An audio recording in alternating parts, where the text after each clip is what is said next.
Let both sides seek to invoke the wonders of science instead of its terrors.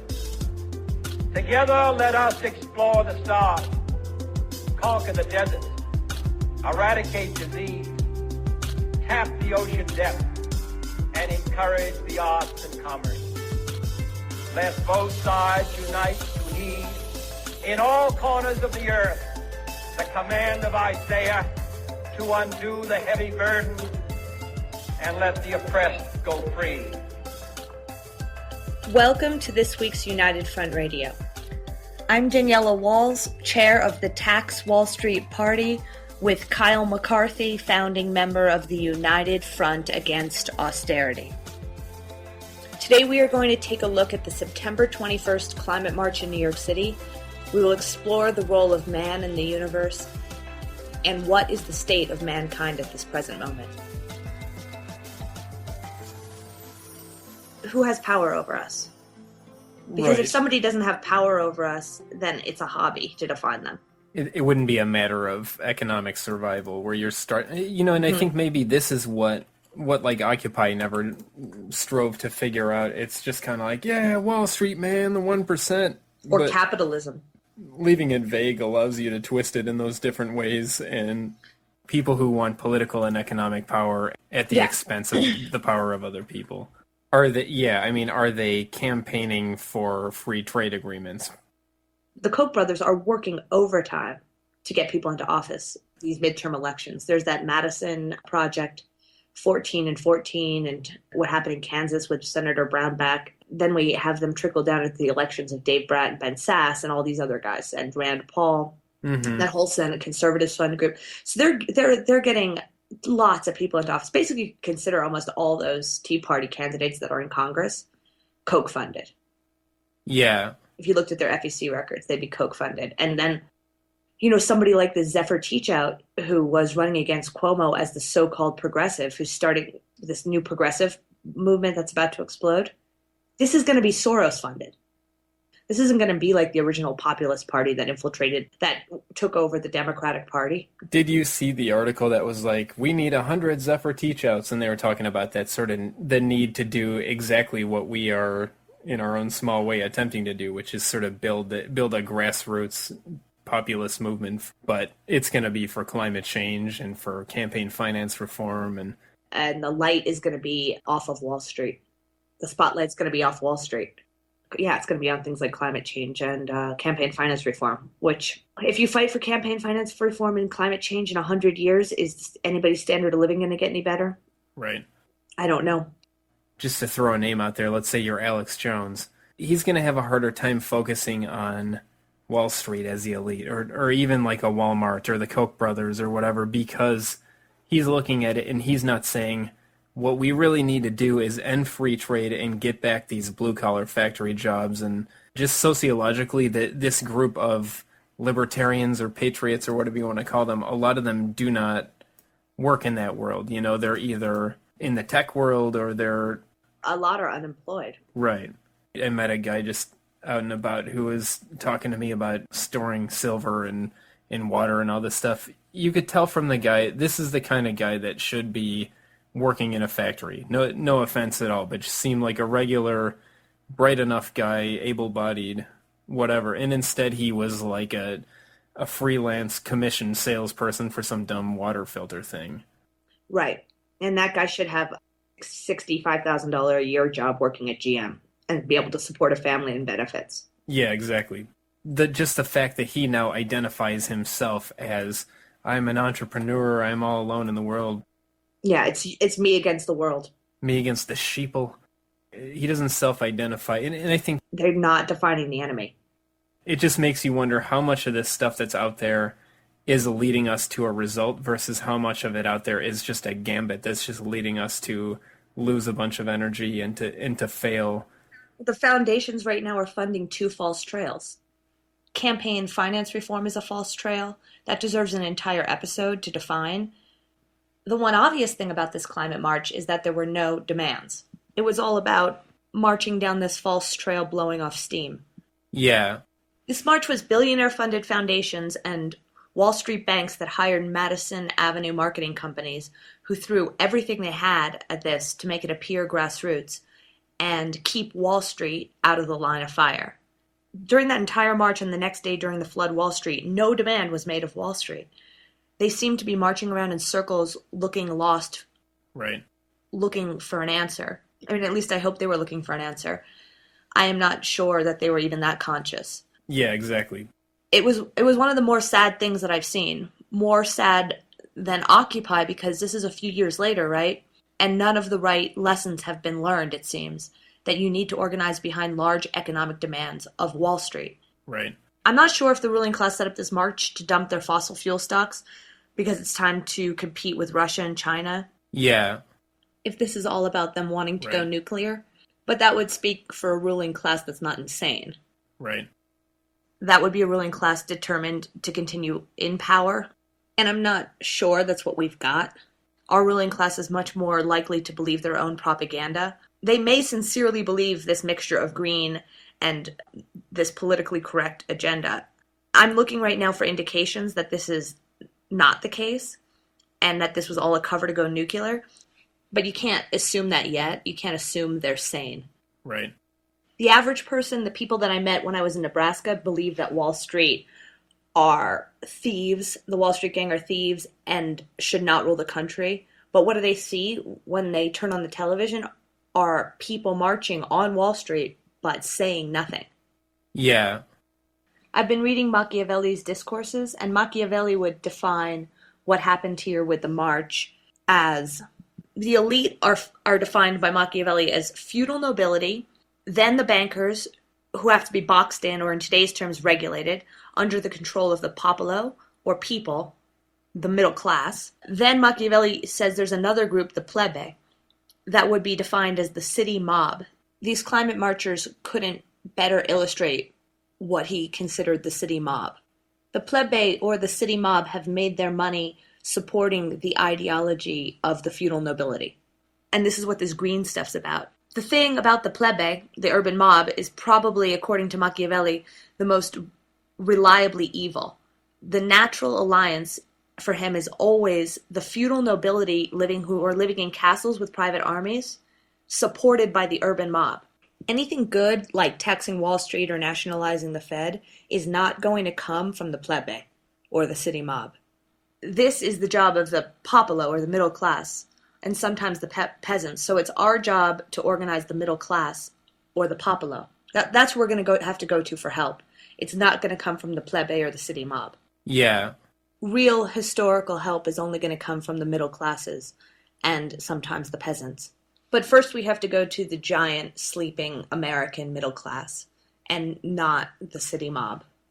This city mob has proved twice now, once with Occupy and now with this climate march, to be ineffective at creating change. People need to basically be able to play devil's advocate a little better when they look at issues like this, even if it's something like, like Nazism. That's always, have you ever heard the phrase reductio ad Hitlerium, where basically you can just blow up any argument by invoking Hitler? There was a rationalization for there was an economic right-wing rationalization to bring in the Nazi Party at the time. Right. So in the same way today, we can see what the problems are with the theory of global warming, let's say. But we've got certain people on the right wing of the conspiracy movement, let's say, like an Alex Jones, who just blow it completely out of proportion, and anybody who's concerned about global warming is part of some grand socialist plot to destroy the free market. And it's become a religion on both sides. Yeah, the anti-global warming religion is Jews and the Muslims fighting each other. Right, and who doesn't factor into the equation, of course, is bankers. So basically, who doesn't factor are bankers and research and development into, well, you always say, like, things that are capable of baseload. Baseload power basically means, something that can power a city. It can power not only buildings and homes and stuff, but it can also power industrial operations and that kind of thing. It's the power to desalinize the oceans. Right. You cannot run a steel factory or something like that on solar and wind. It's interesting to see that Machiavelli is making this hundreds and hundreds of years ago, and it still seems to be an issue. And I think it's about not just class consciousness, but the awareness of the plebe or the urban mob of production, just of how things get made and how society functions. They are not as in touch with that as, say, the middle class or possibly even the peasantry. The people you want on your side are involved in industry and agriculture and, maybe even small business. They're not so much the knowledge workers, let's call them, or these sort of like left-wing activists who are so important in all kinds of activism. People wonder, like, what happened to the anti-war movement? Well, the anti-war movement is a bunch of frivolous left-wingers who don't have real jobs. They're plebs. Yeah, they're just completely out of touch with reality by the nature of their function in the world. That's why I had a much better time, and I called you so excited from the reddest red part of Nebraska, campaigning with our platform, than I did in Napa, because that area was particularly pleb. I mean, what an awful word. Yeah. But that's the word he used. Sorry. They were so sure of themselves and so confrontational, so sure of the way the world worked. They had particular ideas on farming, and in the wealthier areas, when I went petition at the farmers market, those people were in academia or IT or finance. Right. So knowledge workers. They were so sure of all of their ideas about the way the world worked. Which they all get from Michael Pollan and not from any direct experience. Not from the farmer at the farmer's market. When I would go up and buy some fruit, I would tell the farmer my platform, and he'd get into a really nice, deep discussion with me about parity. Mm-hmm. A woman would flip me off who was a professor. You got flipped off over parity? They're not going to pay a parity price for food that isn't organic or GMO-free. Right. Why would I support that? And I said, no, it doesn't work that way. You first have to pay a farmer a fair price. Then they can afford to go the other way back. Go back. Right. I saw a good bumper sticker yesterday when I was driving, and I think it was a quote from Pope Paul VI, which was, if you want peace, work for justice. I think that's kind of the key to this whole thing, is that you've got this group of people that want something. They want war to stop, they want clean food, clean energy, but they don't have any concept of the justice, the economic justice required to make those things possible. Yeah. They live in this fantasy world. You can see that among ultra left-wing kind of people. You can see it among ultra right-wing kind of people, like the Tea Partiers and stuff, where they're just sort of out of touch with reality and living in the world of slogans. You can consider anybody the plebe who are out of touch with reality and have been removed from the source of production. Mm-hmm. That's what he meant by the urban mob. It was the people who were removed from production and what it takes to produce something. Right. And what's funny is that he wrote, they can be the most reliably evil, even more than the feudal landowners who live in castles with private armies. Because every once in a while you'll get one of them to change their mind. But the most militant are the urban mob who mirror the ideology that the feudal nobility sends out there. Isn't that amazing? Yeah. And you can see it. It's like, why does other than just population density, why does the Climate March take place in the middle of Manhattan as opposed to, like, let's go out to the suburbs and try to rally people? People in the suburbs would say, why is my child's college so high? Why can't I afford to keep my house? The American middle class are furious at Wall Street. Yeah. Whereas in England, they still think the Queen's kind of an okay woman. Even when you go to the radical, people like Russell Brand saying he got a tattoo of the Queen. Mm-hmm. They still have love in their hearts for the Queen. But the average American does not have that. They're furious, the bankers that are running this country. And they don't have any love for them. But the urban mob still has in their heart, like, I could be friends with some. You go out to a farm, they've got their pitchforks out. Maybe it's not that they sympathize with or like bankers totally, but it's more that they can be easily steered off course into things like population reduction and renewable energy and all this stuff. Yeah, I wonder if there is part of the conspiracy here is to denigrate the idea of suburban people. You know, people. It's when you look at like hipster culture, or even going all the way back to like the Situationist International, this idea of like, oh, the alienation of modern life. When you look at like Adbusters culture jamming, it's all just like, oh, Pepsi is the embodiment of evil, and consumer culture identified with the suburban middle class, basically like that's a dead culture, and these people are all idiots and they have nothing of value to offer. Well, the Situationist International and Occupy was the Plebe, mirroring the views of the feudal landlords, right? So, and what's their whole thing is this green ideology. Right. You look at David de Rothschild with his plastiki boat. It's always been green ideology for the ruling class. The population is too high. You have to destroy the middle class. You know, I'm in the suburban middle class, although maybe the suburban lower class based on my bank account. Coming from a middle class background, and like my own dad was, I've said before, was in the printing industry, and like he was a very educated person. You know, he could assemble a printing press from the ground up. He could, you know what I mean? He had like functional knowledge and abilities, whereas somebody, you know, I could think about someone I know has a really high-paying job in knowledge work, whether it's like an ad agency or whatever. And these kind of people don't, you know, they don't know that apples grow on trees. They're just completely useless except in their limited role as... I don't know if we should just be like busting on everybody that lives in a city or does knowledge work. I'm sure there's plenty of good people there too, but it's just interesting to know, though, that... It's a demographic that can be manipulated. Yeah, right. It's just interesting that it's been that way for hundreds of years, and probably for the same reason. Oh, the ruling class has knowledge of this. Mm-hmm. They know that this is the way it works. So that's who they go to target to manipulate.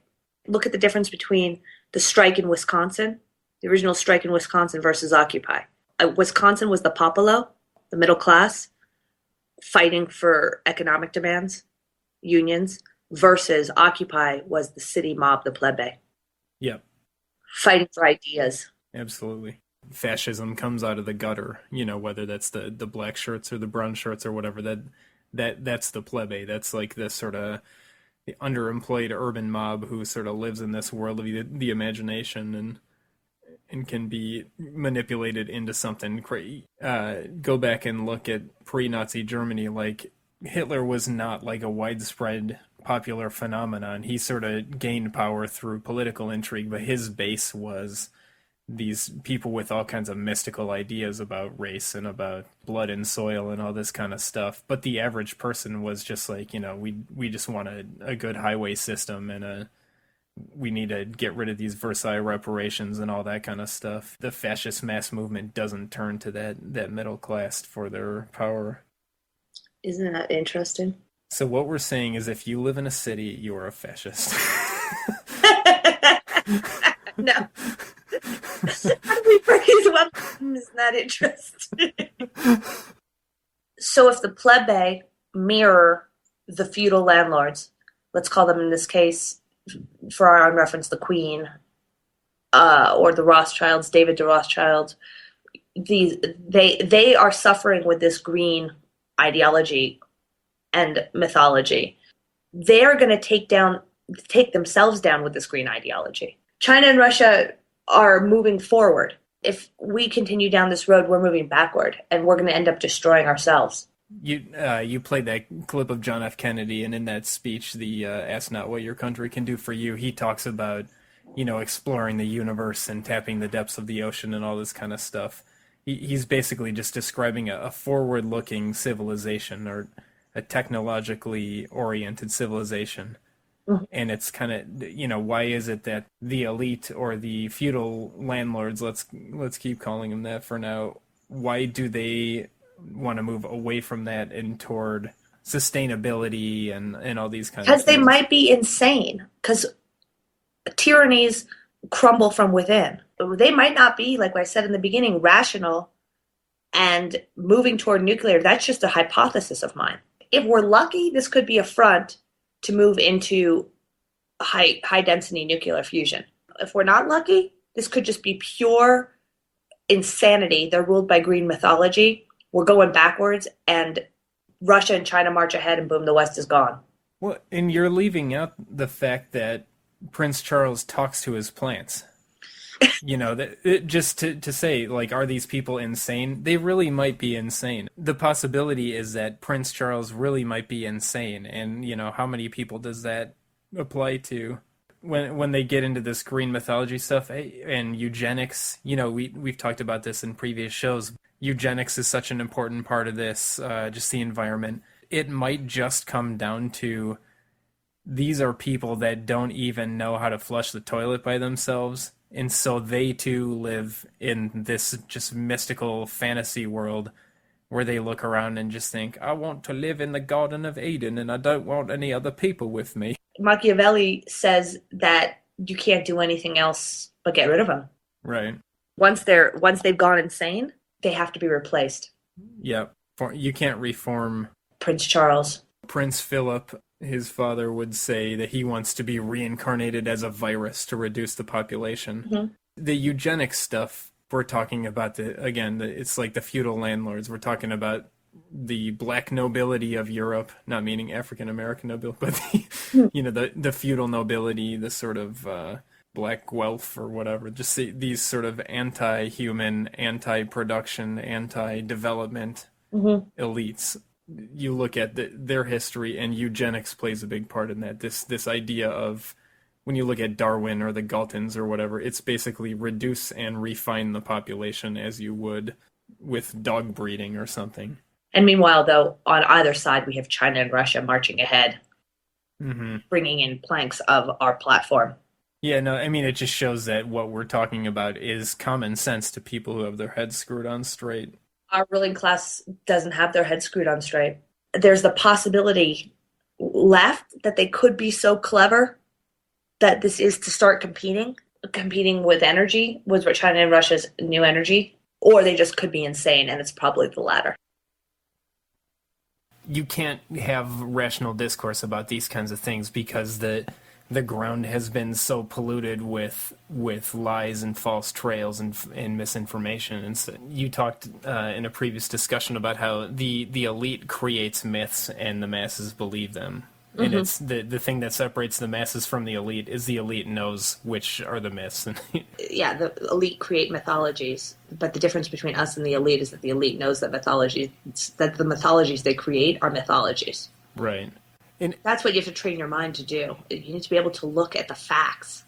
And sometimes it's hard to figure out, if you look at something like socialism, is socialism a real threat? Was that ever a real goal? Like, you can look at it from one angle and determine that, yes, the goal of the elite is global socialism. But you could look at it from another angle and say that's total baloney. The goal of the elite is just total free trade and capitalism everywhere. So it's kind of like, what's the real answer? You've got to be able to have an open mind and look at who benefits from these different things. It's the same thing when right now on a smaller level when we're dealing with running these candidates.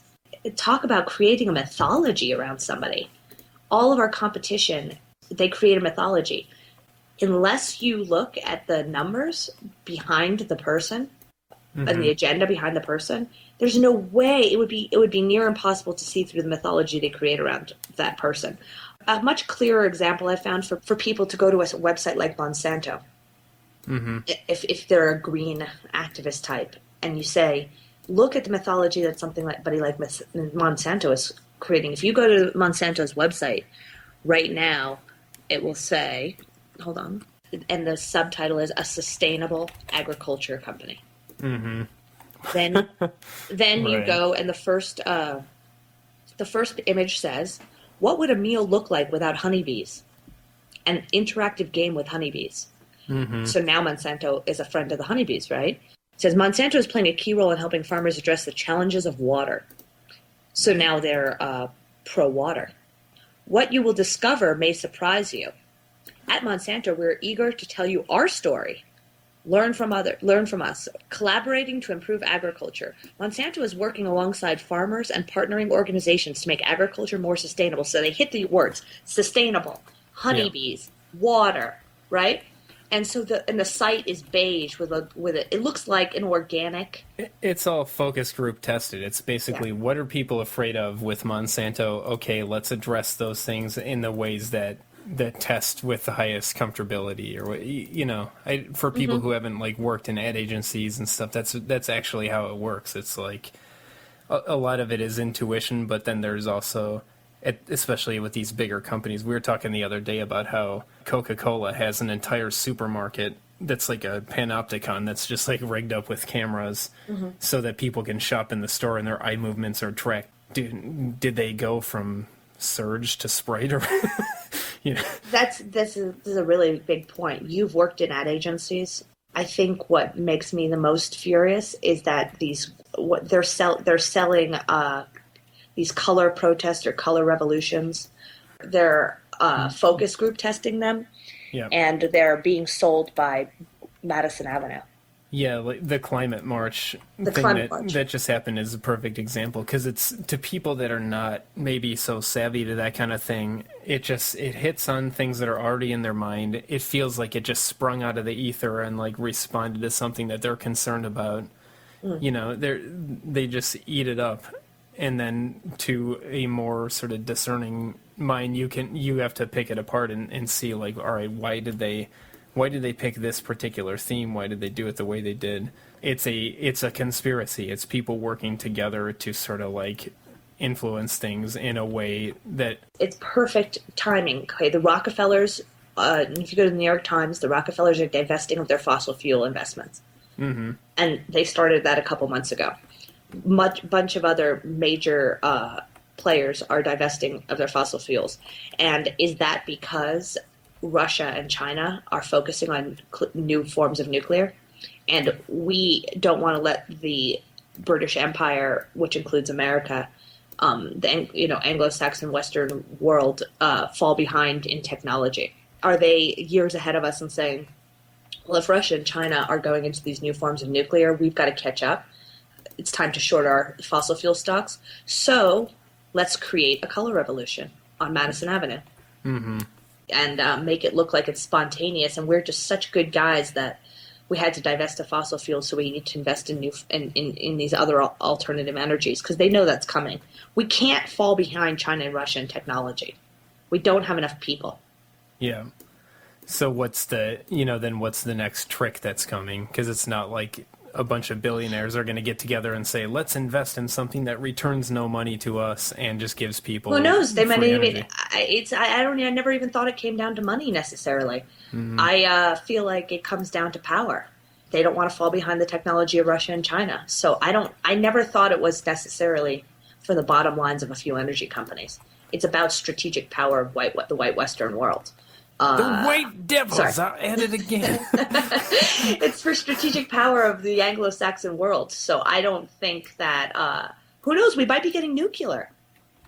We might be getting nuclear soon. I mean, we might be getting new forms of fusion. You don't know, because the elite are fighting amongst themselves. And meanwhile, we're just out there marching around, helping them solidify the myth. All of this timing also distracts, though, from war. Right. I think this is a major distraction from the war. We're going to war with Syria at the same time we're marching for climate. Why weren't we marching for climate at a strategic moment of peace? Right. Why isn't the focus on the war right now and Wall Street? I have a hard time. I've had a hard time in the last couple of weeks when we've been talking about these issues, just trying to go along with the idea that you've been promoting, that this is not about money, or it's not about sort of cartel control, that it's about power. I just can't quite make sense of what that really means in practice, and like how it means is this... that the Queen of England has like a $5 billion cart. They cart her around in that gold cart. What is that thing called when it's a cart? A wheelbarrow? No, the cage pulled by the horses. Oh, a carriage. Carriage. I saw something that her carriage is. I wish they had it. They should have a golden wheelbarrow for the queen. Just wheel her around with her knees up. The carriage is solid gold. It sounds like some sort of disco song. That just seems excessive, doesn't it? Yeah, but it's solid. Even the wheels. Yeah. Okay, they valued that thing, and it was something like $500 million. Wow. No, that's the truth. If you look Yeah. at the Queen's carriage price online, it's like they valued the weight in gold. Okay, I swear to God, it sounds so ridiculous. What is the point? For some reason I got on a kick the other day, and I didn't. Well, I was looking at there was some Russian oligarch that's under house arrest who's like a major owner of Fabergé eggs, and I was looking that up to see like what the heck is a Fabergé egg? It's just like, why are these billionaires obsessed with a stupid golden egg with like a little picture of a prince that pops out? Because they have nothing else to do. This guy had like $10 million worth of Fabergé eggs, or no, maybe it was like 100 million, or something crazy. Because you're psychotic, you start getting into collecting stuff. When somebody gets into collecting material things, it's a sure sign they have no meaning in their life. The Diamond Jubilee carriage. The Queen doesn't care about money. She cares about keeping her power. Right. Look at all the land she owns. She owns Canada and Australia. And everybody's sitting around like, oh my God, it's about the bottom line of the oil company. No. The Queen sits in the middle of the G20 meetings. Not the guy from Shell. Mm-hmm. She wants to keep domination of the planet. They have people like George Soros doing their bidding. Yeah. Whether it's the Queen or it's George Soros, what is so important about maintaining this position or maintaining your opulent lifestyle? Or, if they have... They think it's a religious calling because they think that they're meant to be rule and it's a duty. They don't sit around thinking, oh yeah, look at all my stuff. They think of it as an obligation. Yeah. They're making a miserable sacrifice for the rest of us, and you should be glad. It's like at a smaller level, if you looked at like Ayn Rand's books, you look at Anthem or Atlas Shrugged or any of these things, it's the same sort of a message where it's not so much like, oh yeah, money, cash, boats. It's, you know what I mean? It's like this sort of noble, self-sacrificing hero who also happens to hate everybody around him, but I always want to break things down into basic, practical economics, but just saying if Russia is deploying limitless cheap energy, who suffers from that? No, that's great for everybody except for the people who run cartels, the people who sort of manage the imperial system. So what do we have? Ta-da! A climate march sponsored by the Queen because we're about to get nuclear too. If Russia and China are moving into new forms of nuclear, this allows us to invest in clean energy, subvert the oil cartels. They planned this climate march for a reason. I guess it just gets us into the area then. Do the Rockefellers and the Rothschilds and George Soros and all these people, do they really run the world? Or is it, hedge fund managers? Is it like the Koch brothers who have like an active interest in... That's where the rift is. That's the shadow war. It would be between the Rothschilds with the guy with his plasticky boat and the Queen, and her kids are probably talking about environmental stuff, and it's always been this environmental stuff for the British elite. It's between like the idle rich and the sort of the captains of Wall Street and industry. And, But the idle rich are starting the color revolutions. The Koch brothers are doing the Tea Party to get their people in. But that's less of a color revolution and more of a real revolution in a way. They're getting people into office. Yeah, it's just complicated because if the Koch brothers do not want cheap, abundant nuclear power. They want Peabody coal and these big natural gas and coal and the oil cartel. You know what I mean? There definitely is a layer of the elite who are like these sort of the people you're going to see in the Fortune 500, low-level billionaires. Exactly. Those people need that gravy train to keep rolling. They are going to lose their money and lose their power if it doesn't. That could also be why the Koch brothers are scrambling to get people into office, because they know times are changing. Yeah, I mean, it almost seems that with this discussion as if you are sort of sympathizing with, let's call them European aristocrats or something like that. I'm not, because they make terrible choices, genocidal choices. They should be giving clean, abundant, free energy to Africa, allying in a condominium with Russia and China. It almost seems, so then let me put it a different way. you've got the top. I'm just playing devil's advocate. Yeah, no, it's interesting. The top layer of the elite, who would be the European aristocrats or whoever, they don't want anything from us. They want us dead. Yeah. The lower level of the elite, who would be the Koch brothers, they want us as slaves because they need our labor and they need our money. Whereas the European aristocrats are saying, we've got all the money we need. We might need a few peasants and a guy to make Fabergé eggs or something. It's a war between the idle elite and the productive elite. And then in the middle, you have speculators playing off it all. Nailed it. Swish. Yeah, no, this just blew my fucking mind. You don't think about it in these terms. You think about this sort of... Well, you think about it as a pyramid structure, you know, like all the Illuminati kind of stuff where it's like, oh, the Queen's at the top and then Jay-Z is somewhere in the middle.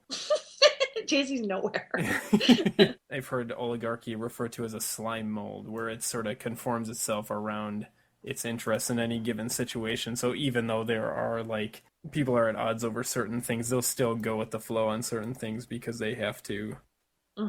But it really does seem like there are just different interests between people. The idle elite want us dead. They also want us as soldiers. Don't forget that. So they are happy to create economic destruction by design. But they want soldiers because America is the military arm of the British Empire.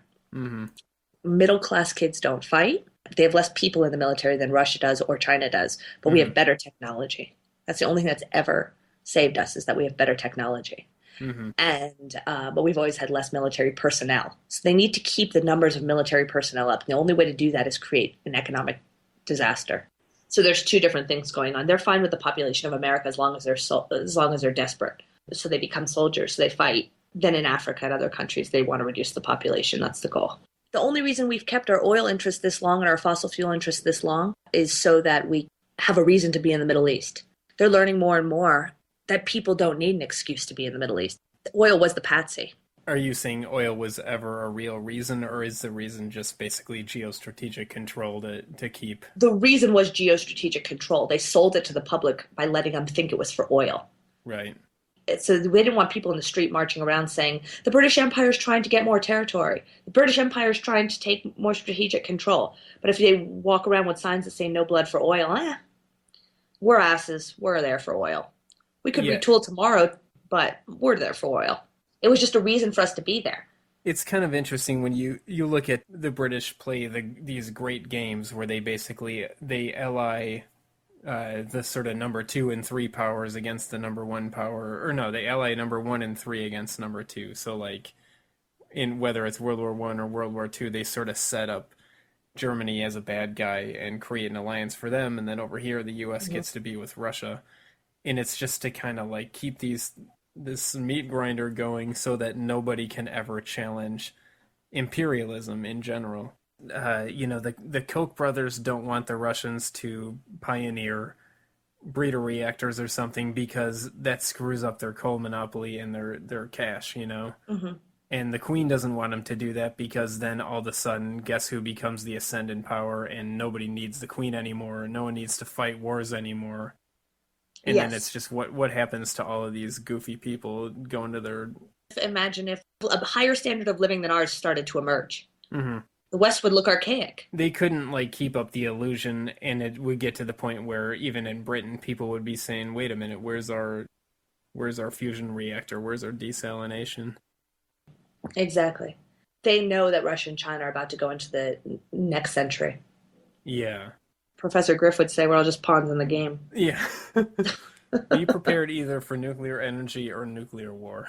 Yes! Are you prepared for nuclear energy or nuclear war? This radio show is turning into like an NFL broadcast where I'm like Al Michaels and you're the former NFL player who does all the color commentary and acts all wild. Swish. The thesis here is that there are sort of two layers of the elite, one of which is idle and one of which is productive. The idle elite already have it made. They just want us all to die, and they don't want any bad examples like Russia or China basically freeing the rest of humanity from their dependence upon the elite. If tomorrow I woke up, no longer had a mortgage, I had free energy, low-cost healthcare, I had a great job, I'd probably have some more kids, to be perfectly honest. because I Mm-hmm. like having them, but I just can't afford them. I think that's a big part of it is like give that to Africa and the population goes through the roof. And if these people have Mm-hmm. almost like a religious devotion to, All population, all day, all the time. I feel like you can't really explain it in any other way. And so that, well, then Their religion is population reduction. the other layer of the elite, though, the Koch brothers and all these guys, I don't think their religion, I don't think you could put it in quite the same terms because they need a population of people to consume their products and to work for their products. And you know what I mean? No, I wouldn't assume their religion is population reduction for the Koch brothers. Sorry. Cash money. Yeah, their religion is cash money. And I don't know what the religion is for the Koch brothers, but they're getting people into office. So who's the real enemy here? Both. It's always the elite. Is it the guy who wants you not to have any more kids? Is it the people who want to prune back the human race? Or is it the people who want your slave labor? It's both. And maybe the biggest point here is we're not quite sure who the biggest threat is, but the issue is what are you going to do about it? Because the Koch brothers want you burning coal and working 12 hours a day. They'd be happy to have child labor. Queen Elizabeth wants to encrust your skull with diamonds. What? Just saying that. Oh, that art? What's that guy's name? Damien Hirst. Yeah. Oh, yeah. Look Damien forward Hirst to it. artist. We're going to do an interesting show on the issue of modern art. You're being attacked from two sides, so it's what are you going to do about it? The David Icke route is fight back against the Queen, and let's get 300,000 people in front of Buckingham Palace demanding that the Queen reveal herself as a lizard. That would be awesome if she did come out and she pulled off the mask and she was like, I am a lizard, now what? Now what? Like getting all gangster. Like, now what? And her tongue's all flipping everywhere. And we're all like, oh, then we don't be even more submissive. Check like, this out, son. I got eyelids that come from the bottom. Yeah. And then what would we do? You'd be like, all right, well, solve that problem. I know. Next. You can't fight directly against those oligarchs because what can you do other than just exposing that they won genocide? And you can't really fight directly against the Koch brothers, meaning like, all right, we're going to support the opposition to the Koch candidate because then you're just going to support Zephyr Teachout, and that's just coming at it with a different mask. In the political realm, you basically have different cartel candidates fighting against each other to perpetuate the cartels for that sort of like second level of the elite. The elite just see you as just as air to be moved, like as a fan blows air. You can do something. You can always at every second vote for what's in your best interest and the best interest of your class and humanity, meaning if your brother is sick, you're sick. You should demand a high standard of living for your class. Mm-hmm.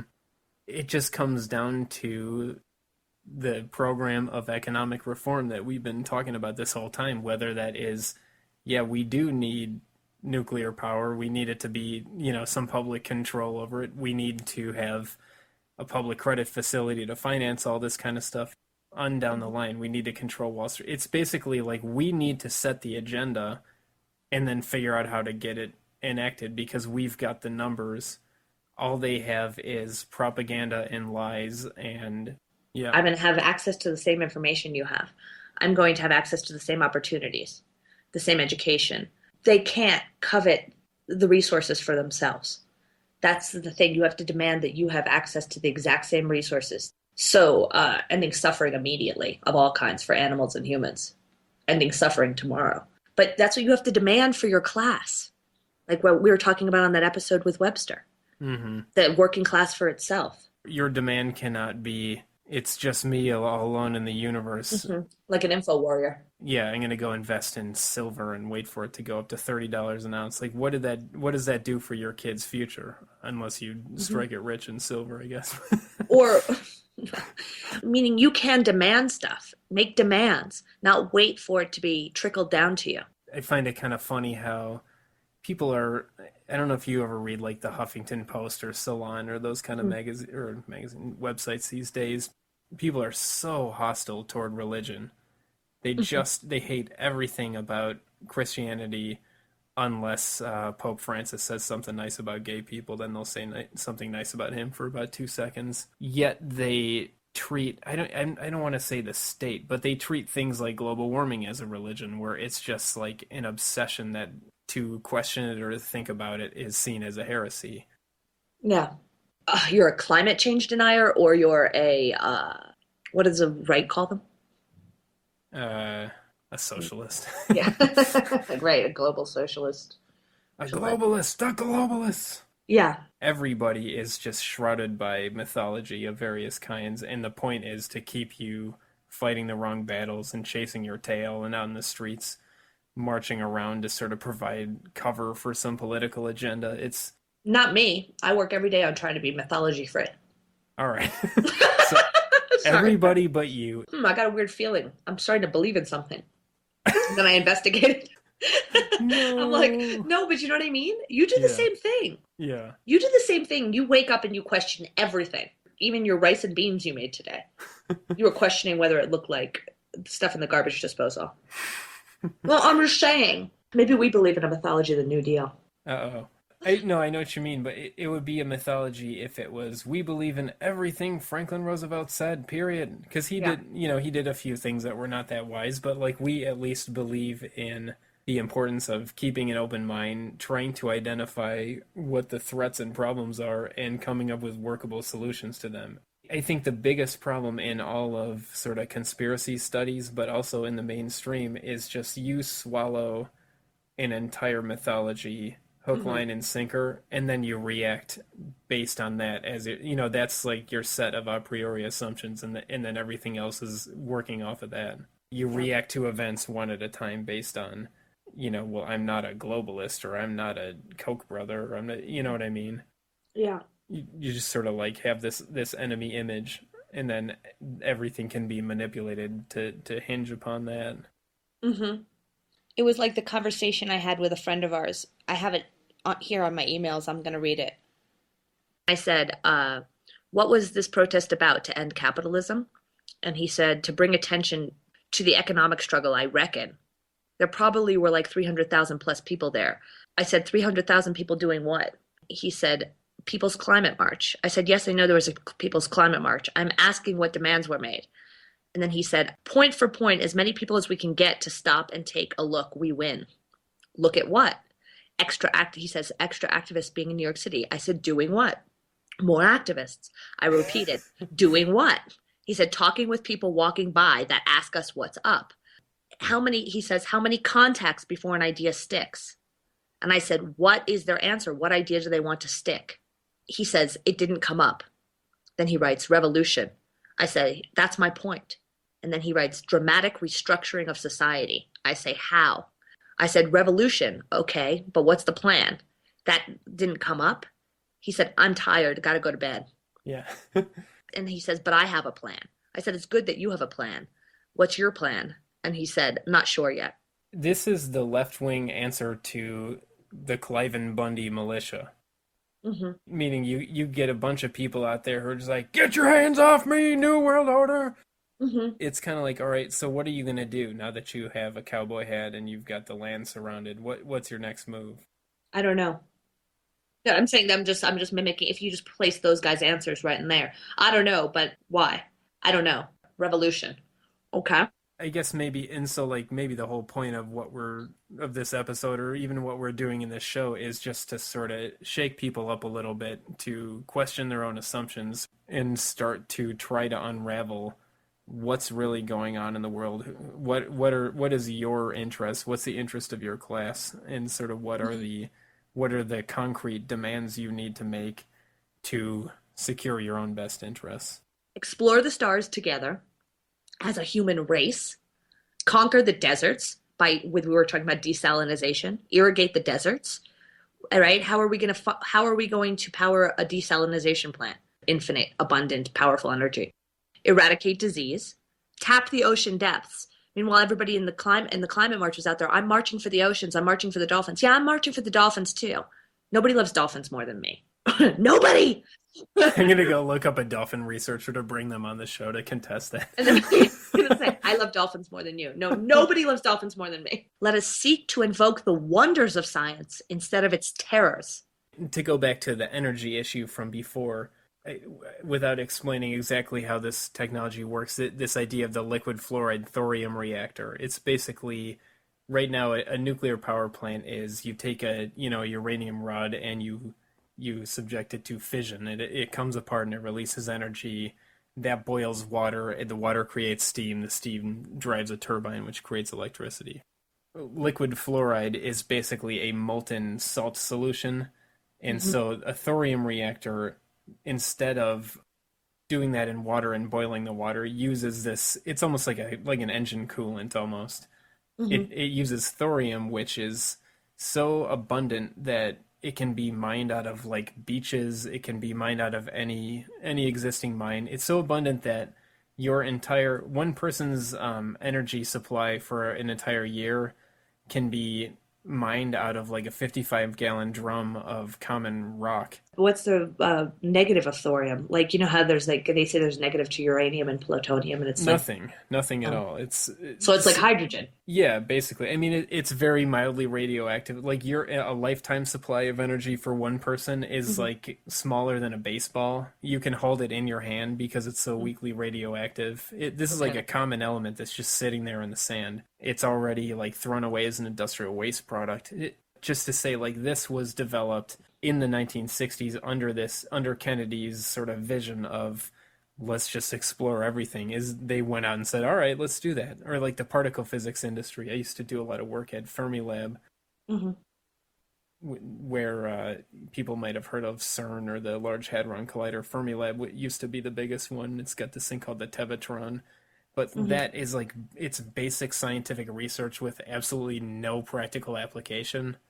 And from like the 60s until recently, it was pretty well funded. And out of that came the internet and like a lot of different materials and a lot of different even construction processes and stuff, because they have to build big tunnels and see. But there's spin-offs from all this research and development. That is what humans are capable of, landing a robot on Mars, yet we're supposed to act like a bunch of chimps and just like live in a yurt. This is the problem with the climate marchers. I don't want to be scratching in the dirt living in a yurt. I didn't mean to make that rhyme. That was an accident. How do you define what the human race is? I like civilization, and I like improving civilization, not going backwards. We haven't built anything new in 100 years. Or anything. Yeah, what's the last significant breakthrough other than the internet? That was created by NASA and DARPA.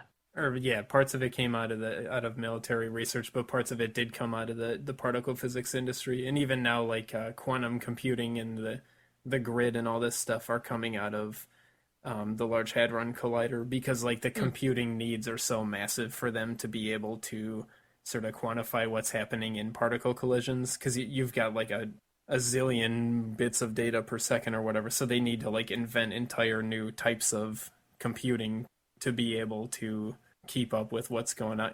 So it's just like to have sort of an arbitrary but objective challenge forces them to do what private industry will never do, because there's no profit motive. Throw it all at research and development and get it away from speculation. Or my most recent figure on like the total cost of the U.S. High energy physics industry, if you want to call it that. And this was when like Fermilab was really up and running. It was something like $10 billion a year. What? We give $85 billion a month to Wall Street to bail out Chase. We spend $58 billion a year on pet food. Whoa. Oh no, sorry, $22 billion on the food. Some of the rest is like veterinary care.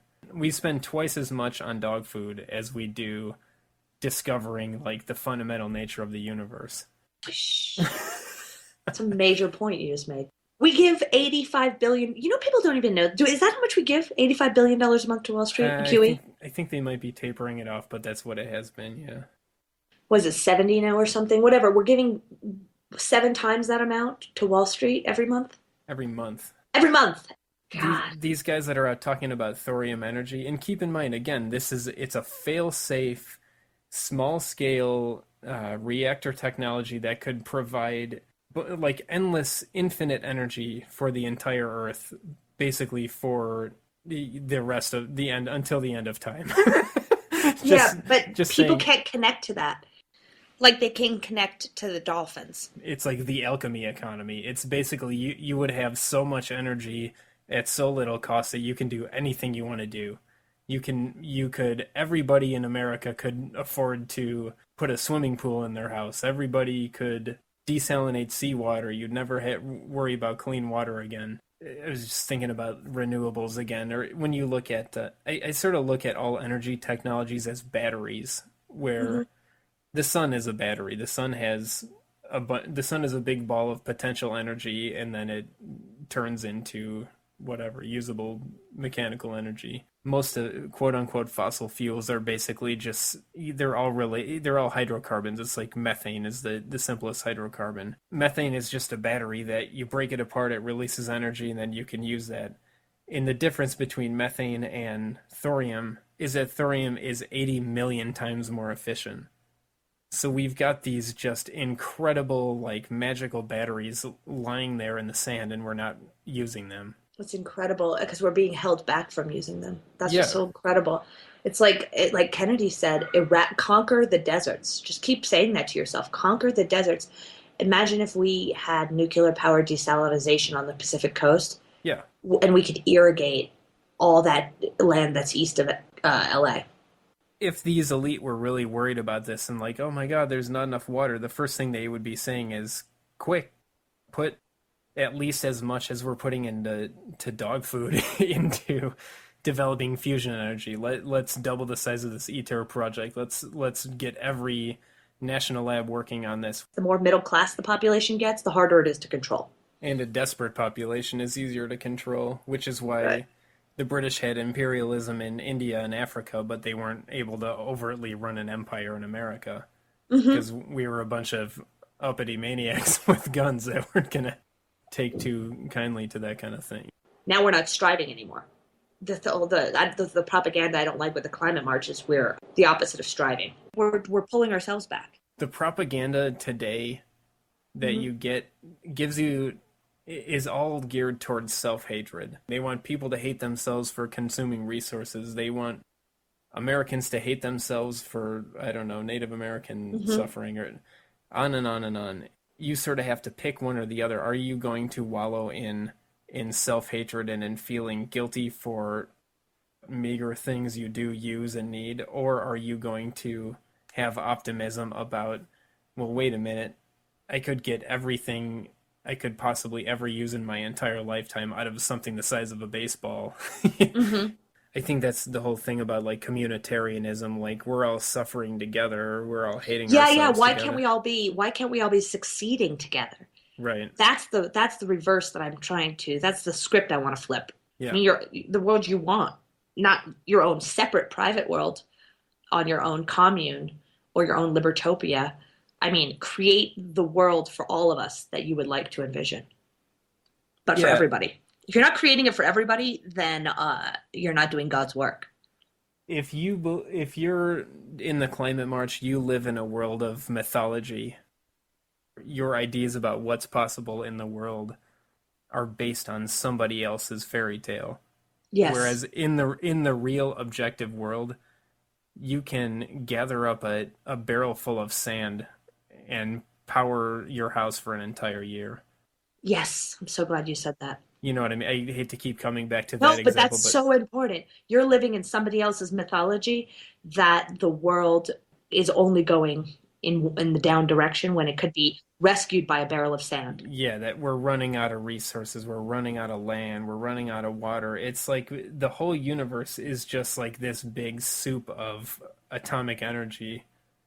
And like all we have to do is use our brains to control that in the way that suits us.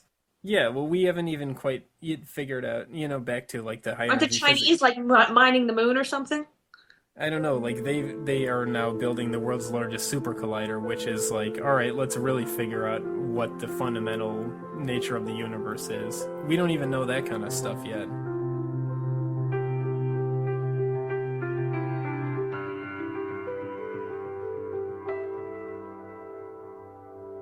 You've been listening to United Front Radio at ucy.tv/UFR. Have a blessed evening.